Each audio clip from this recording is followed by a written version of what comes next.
So we know that dreaming is apparently necessary because of REM rebound. That suggests to researchers that dreaming serves a purpose. If REM sleep needs to be made up by the brain, then the REM sleep must be serving some kind of purpose. It must be important and necessary for us. So let's get into some of the dream theories that try to explain what might be so important with dreaming after all. One of these we've already studied before, so we'll cover this pretty quickly. All of these will go pretty quickly. One theory on dream is Freud's. Sigmund Freud, the psychoanalyst, believed that our dreams indeed serve a purpose. He thought that purpose was wish fulfillment. Remember, with Freud, to put it simply, he believed that when we're sleeping, the conscious mind is off duty. So, like the superego is off the clock. That security guard for all our deepest, darkest, grossest desires. Security guard is off duty. We're in an altered state of consciousness. So the id can kind of come out and play a little bit.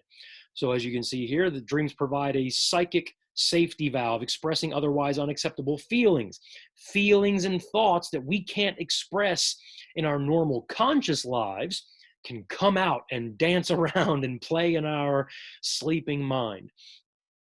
We have talked before about manifest content of dreams with Freud versus latent content. Make sure you're good on that language that we've studied before. The manifest content, that's the stuff with an obvious meaning. It might be stuff that we're remembering, right? If we're remember, I don't want to get too gross. This is Freud, right? But if we're remembering a time we went to a zoo and we're at the snake exhibit and we see snakes, all around, and one of them attacks the other, right? It's a snake fight at the zoo. There might be manifest content to that dream. We might actually be remembering being at a zoo and seeing a similar phenomenon. But Freud would say, sometimes a cigar is not a cigar.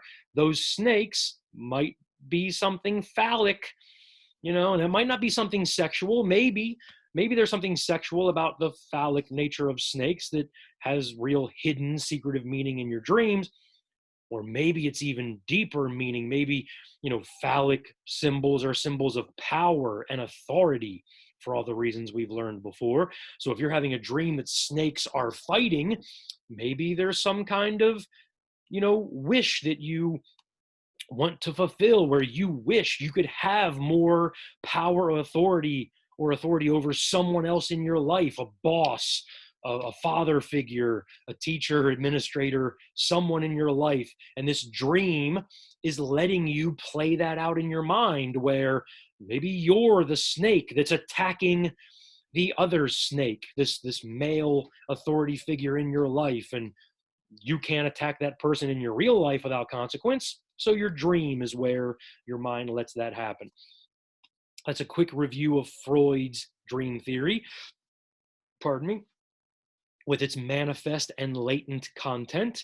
And every dream theory has its buts, its critical considerations. Like Freud's theory, you can't prove it scientifically. Like most of Freud's theories, it's difficult to prove. How can we know for sure what that dream meant? Like we can, be everybody's least favorite English teacher all day and, assume that, oh, there's really deeper meaning here. That's not really just a snake. What's really going on? But at the end of the day, how could we know for sure what the symbolic meaning of anything might be? It's fun to think about. And, just because we can't scientifically prove it doesn't mean that there's nothing here. It's just very difficult to pin down what the right answer might be in a scientific way.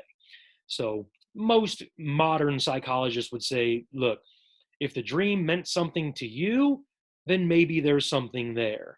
But we know that psychoanalysis isn't a super popular theory in psychology today, mostly because it's very hard to support scientifically. But that's psychodynamic dream theory. Here's a different one. This one's a more cognitive and biological explanation of dreaming. Why do we dream? Why is dreaming necessary? Maybe it's for information processing. Suggesting the explanation here, dreams help us sort out the day's events and consolidate our memories. Now, this last part, consolidating our memories, is very important because research is very clear on this. When people are deprived of REM sleep, they have a hard time learning new things. They have a hard time making new memories. People have done this in sleep labs, waking people up, disturbing their REM sleep, and then, teaching them new things the next day and testing them later. They have a hard time remembering those new things they were taught. But the people in the control group in this experiment who were allowed to sleep and get their REM sleep as normal, when they were taught the same information, they test on it much better. They learn the information much more successfully. So there's a sign that REM sleep helps us with our cognitive functions. Somehow, some way, REM sleep might help us consolidate memories. That means keep memories, make, long-term memories stick around more long-term, make them more viable, more healthy, stable memories. REM sleep does that for us. So in that weird way, as we're dreaming stuff, the dreaming is just a way to, activate our brain, run through the things that we've experienced recently, maybe.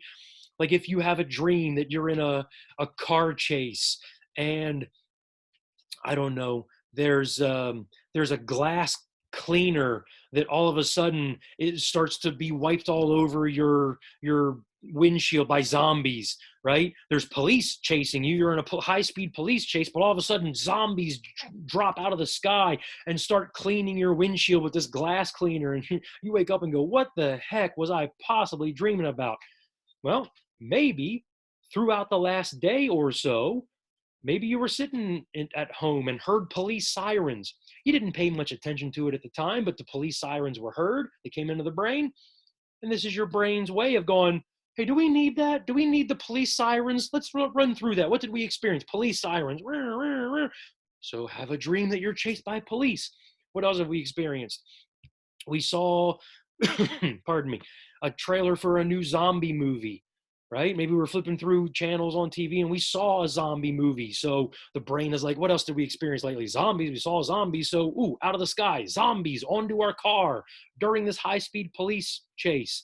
And who knows, maybe there was a commercial in that zombie movie for Windex, a glass cleaner. And here's your brain's way of being like, do we need that information? Is that important? Do we need to hang on to that? We saw this, glass cleaner. So there you go. High-speed car chase with zombies falling out of the sky, cleaning your windshield with glass. Maybe that's coming from little bits of information you've experienced lately, and your brain is just sorting through that information, filtering out the unnecessary, holding on to the necessary, consolidating memories. Maybe that's what our dreams do for us. The yeah, but is, what about things that we dream that we never experience? Completely imaginative things. Like that's kind of a weakness of this theory. If this is only based on things we have experienced, how do we explain this?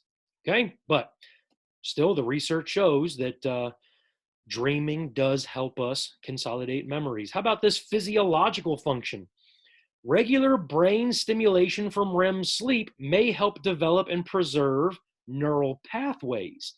Because remember, our brain is adaptive and synapses are held on to when they're deemed important. Eventually in our lives, right, if certain synapses aren't used, if they're unnecessary, they could be pruned away. So what if dreaming is a way to activate certain synapses in our brain, just to keep them healthy, keep them used so that they're not pruned away? The synapses that we activate while we're dreaming might be the ones that are most important for us to use throughout our lives. So this is a biological explanation for dreaming, kind of helping the natural selection process that could one day lead to pruning. Dreaming might keep the pruning from happening for our most important synapses. How about the yeah, but? If this is true, it does not explain why we experience meaningful dreams. Okay, with the biological explanations, we tend to have this idea that the dreams are pretty random and meaningless. They're just this side effect of biological functioning, but the dreams themselves aren't important. How does that explain the meaningful dreams, though? If I keep dreaming about the AP exam and, oh my God, I wake up in a cold sweat, am I preparing these kids for the exam? Like, there's pretty good reason I'm dreaming about that test. It's something I think about throughout the day. It's something I have reason to, be anxious about. I mean, not too anxious because we're doing a heck of a job preparing here, especially if you're watching these videos. Like, you're good to go. But just saying, some of these biological explanations don't explain why a lot of our dreams are related to things that we do experience throughout the day and anxieties that we have and recurring dreams that we have. And that's going to be a similar idea to the activation synthesis theory. This is another biological theory, activation synthesis.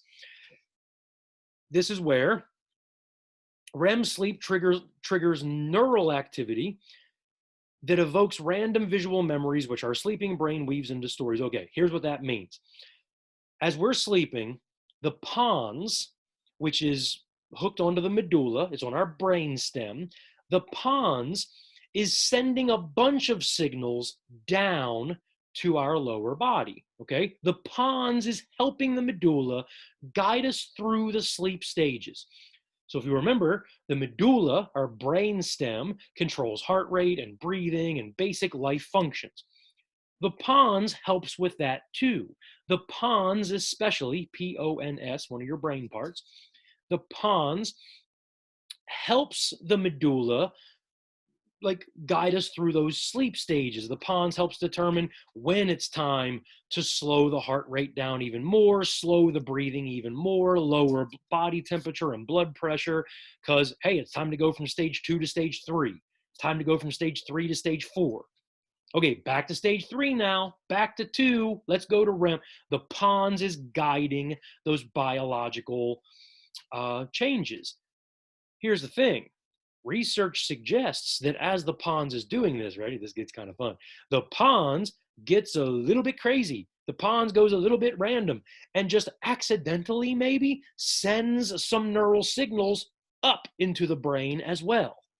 Not just down to the heart and lungs and so forth, but the pons might send pretty meaningless signals up into the brain.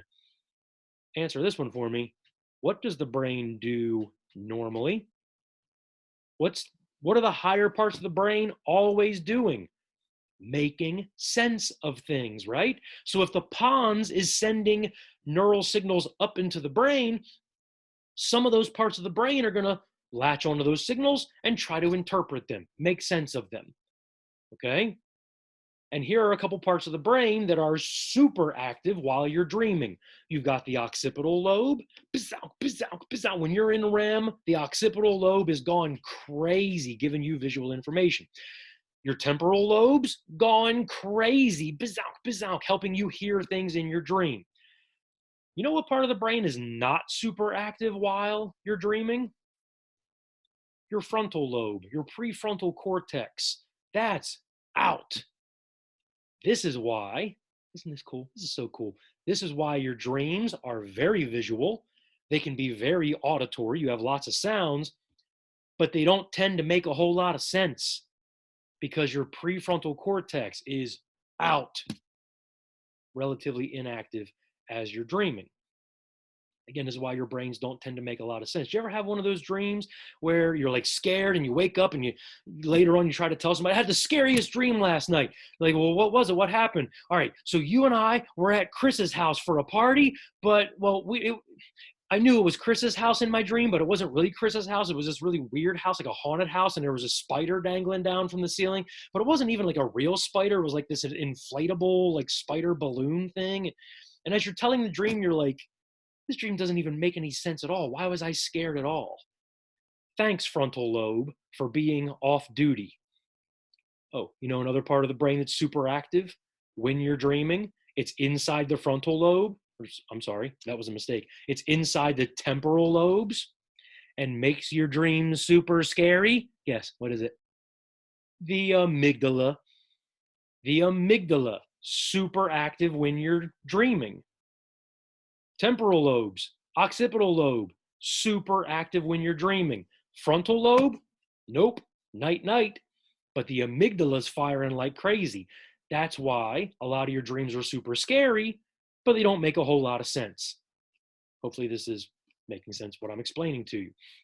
So the activation synthesis explanation of dreaming is that the pons is sending up random meaningless information to the brain. The brain has to interpret that information best it can, and that gives us our dreams. Well, the yeah, but the individual's brain is weaving the stories, which still tells us something about the dreamer. That's what Freud might say about this, or a psychoanalyst like him. However we interpret those signals might still be important. It might tell us something about that person. What's important to them? What are they thinking about? What are they dealing with? That their brain is interpreting the dream that way, or interpreting the neural signals that way. Pardon me. And the last dream theory we need, everybody, is a cognitive, just straight up cognitive theory, that dream content reflects the dreamer's cognitive development, their knowledge and understanding, that we can only dream the things that we're capable of thinking about. So the dreams aren't all that meaningful necessarily, according to the cognitive explanation, but they're going to be based on schema. You can see the yeah, but right away here. This doesn't address the biological things happening in the brain, the very neurological things we can see, but it is an interesting thing to think about schema wise. And we've touched on this when we studied schema theory a bit, like when we ask, can a blind person dream with visuals? Can they see things in their dream? Well, a cognitive psychologist would remind us, duh, not if that person's been blind their whole life. They wouldn't have a schema for visual information. How are they supposed to know to dream of a blue sky with billowy clouds if they've never seen the color blue before, or if they've never seen a cloud?